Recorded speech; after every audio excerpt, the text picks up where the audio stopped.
ای مزدا، هنگامی که بداندیش بر من میتازد، جز تو چه کسی مرا نگهبان است؟ و جز فروغ تو و اندیشه به تو که انجام آن پاکی و پارسایی است، چه چیز مرا پاسداری می کند؟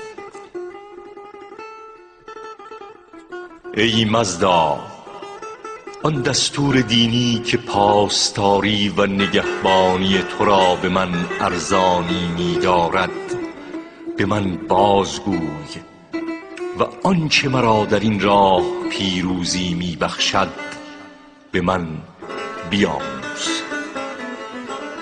ای مزدا، آن نیروی جهانی و مینوی که در پرتو اندیشه نیک آدمی را به سوی تو و خواست تو فرا می‌خواند، بر من آشکار ساز.